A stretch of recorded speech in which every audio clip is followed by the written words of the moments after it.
जय श्री कृष्णा, जय श्री राम, जय गौ माता, जय राधे श्याम। आप देख रहे हैं तुलसी तपोवन यूट्यूब चैनल। और इस वीडियो में हम चर्चा कर रहे हैं चातुर्य मास को लेकर के। चौमासे की बड़ी महिमा है। जिसने 4 महीने का व्रत किया उसको 12 वर्ष का व्रत करने का सौभाग्य प्राप्त होता है। देवर्षि नारद जी ने भगवान महादेव को पूछा है चातुर्मास के बारे में, और भगवान शंकर ने जो जवाब दिया नारद जी को, और वही बात मैं आपको कर रहा हूँ। देवर्षि नारद जी ने पूछा, कहा भगवान चातुर्मास तो नियमा ये केचिद विस्वता तानंगम श्रोतमिच्छामि कथयस्व महेश्वर। भगवान चातुर्मास व्रत करने का नियम क्या है, उस व्रत उपवास को करने के लिए क्या क्या नियम बनाने चाहिए, ये हम आपसे पूछना चाहते हैं। आप चातुर्मास का महात्म, उसकी महिमा के बारे में भी बताएं। देवर्षि नारद जी ने पूछा, चातुर्मासे हरे सुप्तौ कर्तव्यम किम जनार्दन। जब भगवान सुतल लोक में चले जाते हैं, देवता सो जाते हैं, तो फिर सृष्टि को चलाता कौन है? कौन इसको चलाने वाला है, आप बताएं हमें। षडसानाम प्रतिज्ञा न केशा विधारणे। चातुर्मास में श्री हरि के सो जाने पर क्या करना चाहिए और क्या नहीं करना चाहिए। हे स्वामिन, षड रसों का प्रतिज्ञा करने की भी बात कही गई है। नख और केस ना काटे जाएं, ये भी बात कही गई है। जैसा कि मैंने सुना है, तो नख ना काटें, केस ना काटें, तो क्या उससे कोई फल भी मिलता है, उससे क्या कोई पुण्य भी मिलता है? इसके बारे में आप हमें बताएं। तो भगवान महादेव कहते हैं, शृणु त्वमीह देवर्षे कथयामि सविस्तरत् आषाढ़स्य शते पक्षे एकादश्य मुपोषितः।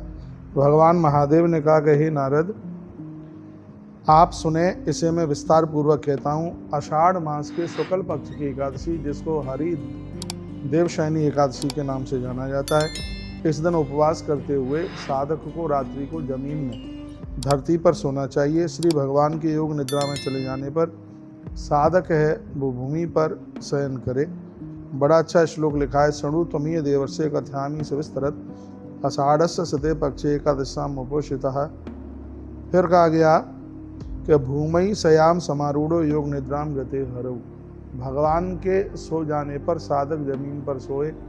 यदि सूर्य उदित होने से पहले स्नान नहीं किया गया, जमीन पर नहीं सोया गया, एक बार आहार 2 बार भी भोजन लेने पर चातुर्मास व्रत खंडित हो जाता है। काले नीले कपड़े पहनने पर भी ये व्रत खंडित होता है। और इसमें जमीन पर न सोने की वजह से भी यह व्रत पूरा नहीं हो पाता है, ऐसा भगवान महादेव कहते हैं। वो कहते हैं, उन्होंने आगे कहा कि इस समय में देव प्रतिष्ठा तथा यज्ञादि क्रियाएं इस समय में नहीं होती हैं। देवताओं की प्रतिष्ठा नहीं होती, किसी भी प्रकार के ऐसे शुभ कार्य नहीं होते, जैसे विवाह है, मुंडन संस्कार है, जनेऊ संस्कार है, विवाह व्रत संबंधी ये सब मांगलिक कार्य बिल्कुल होते नहीं है। गृह प्रवेश होता नहीं, राजाओं की यात्राएं भी नहीं होती इन दिनों में। भगवान जगन्नाथ भगवान के शयन हो जाने पर जो व्रत करता है, अब उसका फल आप सुनिए, जिसको चातुर्य मास व्रत के नाम से जाना जाता है। अश्वमेध सहस्रेस्तु यत् फलम प्राप्यान रहा। 1000 अश्वमेध यज्ञ करने का फल उन लोगों को प्राप्त होता है जिन्होंने चातुर्य मास का व्रत किया है। चातुर्मास व्रतै शीर्णै तत्फलम समाप्नुयात्। वर्णन किया गया है कि हजारों अश्वमेधों के यज्ञ करने से जो फल मिलता है, चौमासा करने से वो फल प्राप्त हो जाता है। जब मिथुन राशि के सूर्य हो जाते हैं, भगवान मधुसूदन को शयन करा के और फिर यह व्रत ये आरंभ होता है।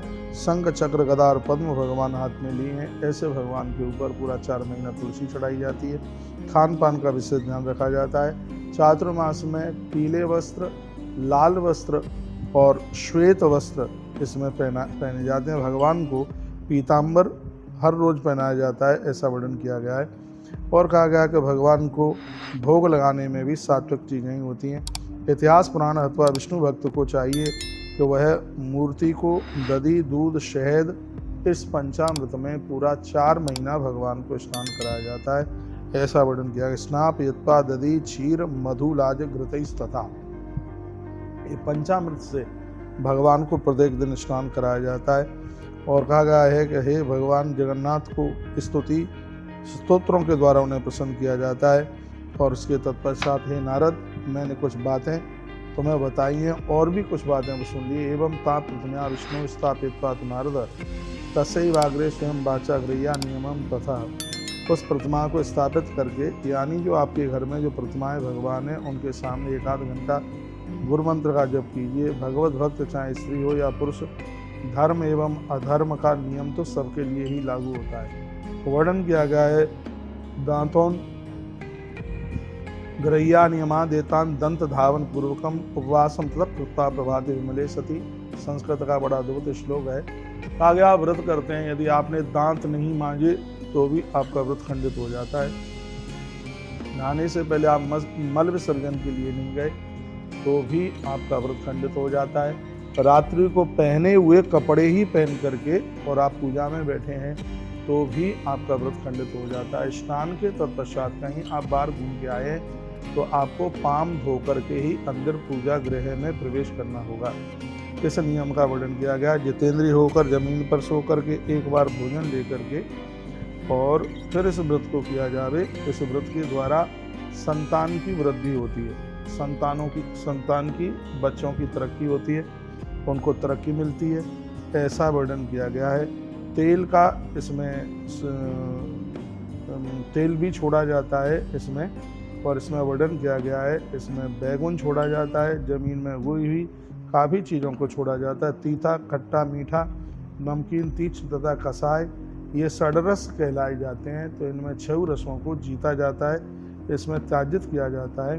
चातुर्मास में पान का त्याग करने वाले लोगों का गला कोयल की तरह सुरीला हो जाता है। बहुत ध्यान से सुनिए, 4 महीना पान खाने वाले लोग पान छोड़ दें, इससे उनके कंठ के ऊपर बड़ा प्रभाव होगा। घी का त्याग करने से सुंदरता होती है और कोमल शरीर की प्राप्ति होती है। जो बाजारू घी है वह तो बिल्कुल लेना ही नहीं है। हे नारद, फल का त्याग करने से अनेक पुत्रों की प्राप्ति होती है। कुछ चीज़ें हैं जिन 6 महीने में, यहाँ तक कि 1 महीना ऐसा भी है जिस महीने में दूध भी छोड़ दिया जाता है। यानी ये व्रत तब पूरा होता है जो चीज़ें आपको खाने पीने में बहुत अच्छी लगती हैं, इन 4 महीनों में उनका आप बिल्कुल भी सेवन न करें। पलाश के पत्ते पर भोजन किया जाता है तो इस व्रत की महिमा और ज़्यादा बढ़ जाती है। बाजार में पलाश की पत्तल धोने मिल जाते हैं, उसी में प्रसाद वगैरह लिया जाता है। कैसा वर्णन किया गया? दही एवं दूध का त्याग करने से मृत्यु के पश्चात व्यक्ति गोलोक को जाता है। कैसा वर्णन किया गया? इसमें दधी दुग्ध प्रत्यागी गोलोकम लभते नरा। 4 महीने में, अभी मैं आपको निवेदन करूंगा ऐसा कौन सा महीना है जिसमें दूध को त्यागा जाता है और ऐसा कौन सा महीना है जिसमें दही को त्यागा जाता है। युधिष्ठिर, ये भगवान श्री कृष्ण ने कथा धर्मराज युधिष्ठिर को भी सुनाई है और कहा गया है कि मौनव व्रति भवेद अस्तु तस्याज्ञात अखिलात भवेद। पूरा 4 महीना 24 घंटा मौन व्रत कोई ना कर पावे तो सुबह सूर्य निकलने से सूर्य अस्त तक का व्रत कर ले। मौन व्रत जिसमें किसी से बात न की जाए और उसमें इतना भी ना बने तो 4 घंटे का, 2 घंटे का, 1 घंटे का, चातुर्मास में कुछ समय का मौन व्रत जरूर करना चाहिए। धार्मिक व्यक्ति के इस प्रकार का त्याग करने पर ये सभी फल प्राप्त हो जाते हैं। चातुर्मास में ओम नमो नारायणाय या ओम नमो भगवते वासुदेवाय या आपको आपके गुरुदेव के द्वारा जो मंत्र मिला है उसी मंत्र का जप करना चाहिए। नमो नारायणातेति जपत्वा सतगुणा फलम। देखो कितनी सुंदर बात कही गई है। ये जितने भी साधक लोग मुझे सुन पा रहे हैं, चातुर्मास का व्रत करने वाले व्यक्ति की गिनती भगवान के यहाँ 1 माला 100 माला के एवरेज में उसको गिना जाता है। स्पष्ट लिखा है जपत्वा सतगुणा फलम। और महीनों में आप 100 माला जपते हैं, चातुर्मास में आप 1 माला जपते हैं। ये उनके लिए है जो चौमासे का व्रत करते हैं। चातुर्मास का जो व्रत कर रहे हैं उनके लिए 1 माला 100 माला के बराबर होती है। उनका मंदिर में 1 बार का दर्शन 100 बार के दर्शन के बराबर होता है। उनका 1 रुपये का दान 100 गुना फलदायी होता है। एक एव सवई स्वर्गे विद्याधर पति भवेद। वर्णन किया गया है कि इसमें एक संख्या 100 गुनी हो जाती है।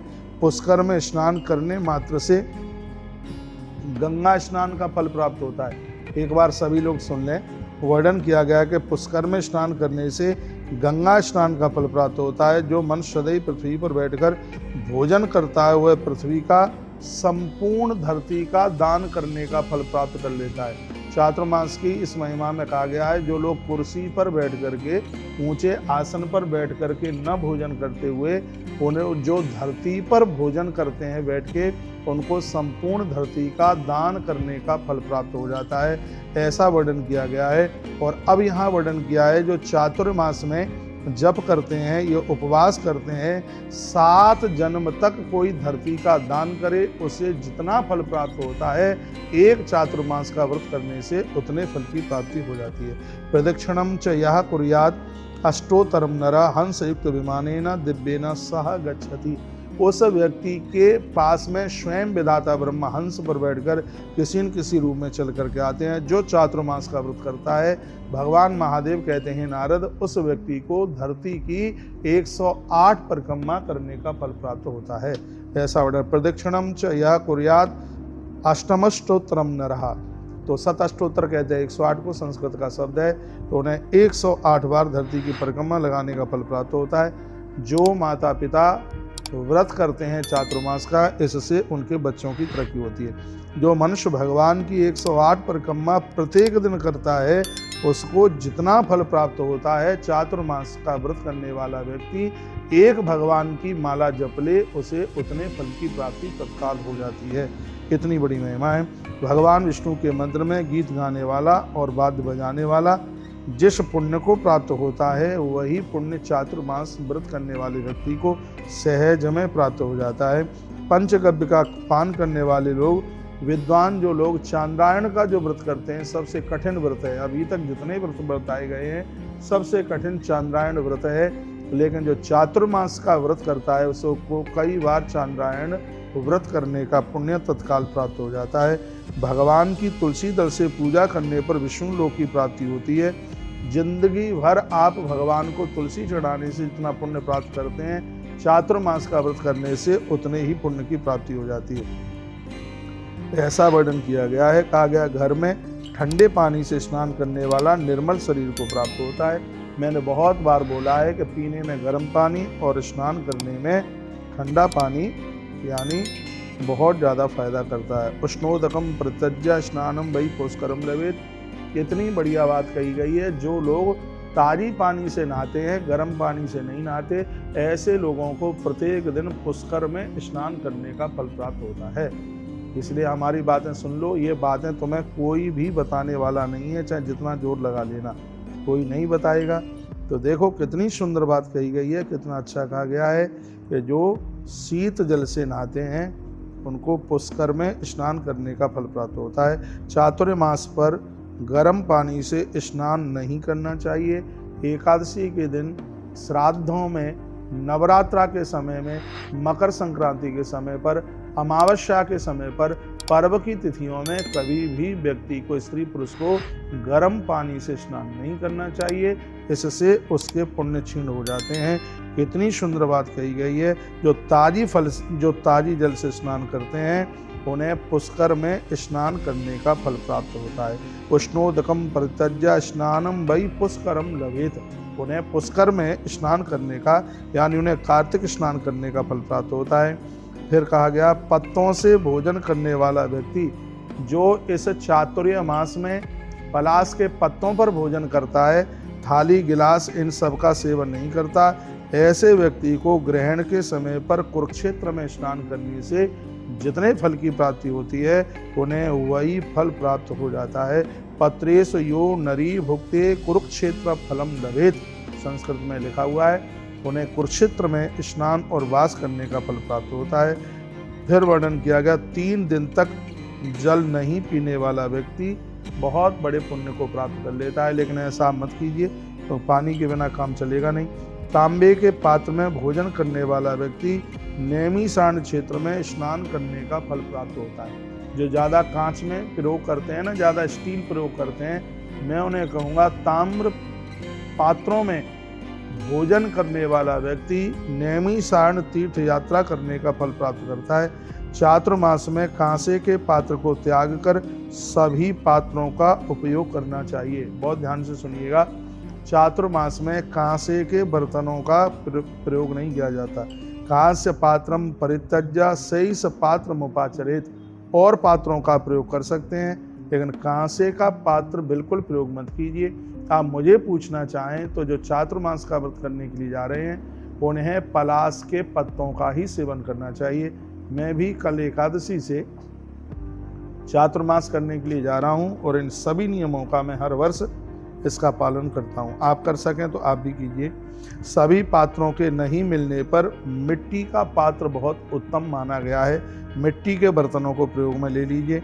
अपने से खरीदे गए या बनाए गए पलाश के पात्र में जो प्रसाद वगैरह लेता है उसे 1 वर्ष तक अग्निहोत्र करने का फल तत्काल प्राप्त हो जाता है। 1 साल तक तुम यज्ञ करके जितना पुण्य प्राप्त करोगे उतना ही पुण्य इस चातुर्मास में सिर्फ पलाश के पत्तों पर फलहार भोजन करने से उतने फल की आप प्राप्ति कर लेंगे। मैं श्लोक बोले देता हूँ। यस्तु संवत्सरम पूर्णः अग्निहोत्रम करोते। भाई अग्निहोत्र यानी यज्ञ, 1 साल के यज्ञ करने का फल सिर्फ पलाश के पत्तों पर फलहार आहार लेने से फल की प्राप्ति हो जाती है। ऐसी अद्भुत बात कही गई है और आगे भी इसके बारे में कुछ कहा गया। वीडियो लंबी हो रही है, बड़ी हो रही है, इसकी बकाया और बातें अगले सेकंड भाग में आप सुन पाएंगे। जय श्री कृष्णा, जय श्री राम, जय गौ माता, जय राधे श्याम। कहीं जाइएगा नहीं, 2 भागों में पूरे चातुर्मास की नियमावली तथा किस विधि से इसको करें ये तुम्हें सुनने का सौभाग्य प्राप्त होगा। तो इसका भाग 1 और अब दूसरे भाग में इसको पूरा का पूरा सुनिए। धन्यवाद। जय श्री कृष्णा, जय श्री राम, जय गौ माता, जय राधे श्याम। मुझे विश्वास है कि ये वीडियो आपके काम आएगी और इस वीडियो की दक्षिणा यही है कि वीडियो को आगे जरूर भेजिएगा जिससे और भी लोग लाभान्वित हो सकें। और इसमें बहुत अच्छी अच्छी बातें कही गई हैं, बहुत बातें ऐसी कही गई हैं जो आपने पहली बार सुनी होंगी। इन्हीं शब्दों के साथ सभी भक्तों को राम राम।